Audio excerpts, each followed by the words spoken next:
We've all had fantasies about time travel. There are just so many amazing things you could do with it. You could go back in time and cheat on the lottery. Or you could show up at your parents' house pre-conception and throw a lifetime supply of condoms at them. Why then in video games does it always come down to shooting people? The cosmic power to skip through time like a bored teen on YouTube, and it all boils down to putting bullets inside other human beings. May I remind you that we don't need to go back in time to shoot people. World events have made it very clear that it's very possible to be shooting people right now.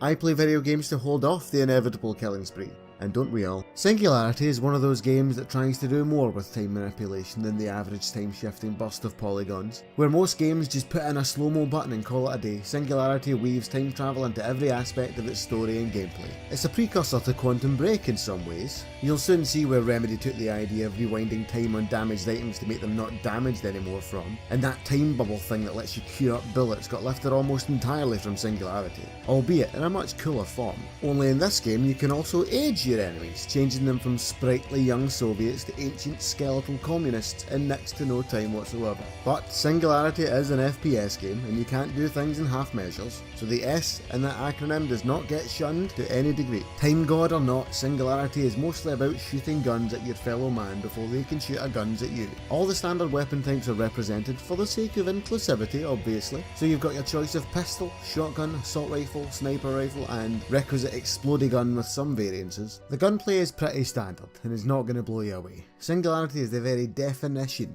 of a AA game. What's better is the variety of badges you have to shoot at to make your way through the campaign. Commies line up for bullets, just like in old Russia, alongside mutated zombies of various flavours. Some jump at you, some you have to sneak past. It's clearly somewhat inspired by Left 4 Dead in terms of its enemy design, and I would never complain about taking inspiration from Left 4 Dead. There's even a boss fight against a giant time mutant with the required glowing weak points to really tick all the boxes. But Singularity does find ways to stand out, and that's mostly in its ability to squeeze things from all different places inside itself, like your mum on a busy Saturday night. Like Darksiders, Singularity comes off as a bit of a hybrid title. There's some Half-Life 2, more specifically lots of physics puzzles with a gravity gun knockoff, some Bioshock as you wander through desiccated buildings listening to audio logs, and, stick with me, some Chrono Trigger. That last one is obviously more thematic in nature. Singularity is a game about time travel and the effects and consequences of changing the past. You start off the game being taken back in time and saving a man from a burning building.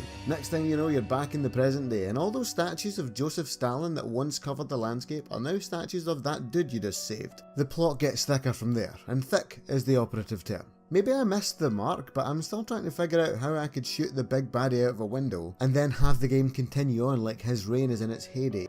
Maybe you can make better sense of it than I did, but the story is very much a backdrop to the environment, which is in turn a backdrop to the story, and that's kind of appropriate when you think about it. Singularity is just stuffed full of set dressing. Audio logs round every corner tell the story just as much as the cutscenes do, and about as well as the random messages you find all over the place scrawled by some unknown person who seems to know everything that's about to happen. If you've played Quantum Break, you'll probably get this. It's the exploration that really drives the experience and helps Singularity to be more than just another shooter, and the subtle adding of its own flavour to established gaming tropes that helps it to rise even higher. You don't just move things around in the physics puzzles, you also have to manipulate time around them using the same time manipulation device you use to rapidly age your enemies. Pickups and collectibles aren't just hidden around corners but under steps that you can age or rejuvenate to get at them, or locked behind safes that time will easily degrade. You'll need to keep an eye out too, because you use the collectible super substance E99 to upgrade yourself with more health, or time energy, or any number of other factors. Singularity is an easy game to die in, so you need all the tools at your disposal if you want to live to see the end credits.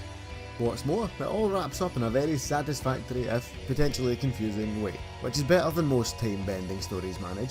In the end, Singularity is a well-made mashup of elements from some great games with its own unique time-bending twist. If you're looking to take a step back in time, then this should be one of the first games you reach for.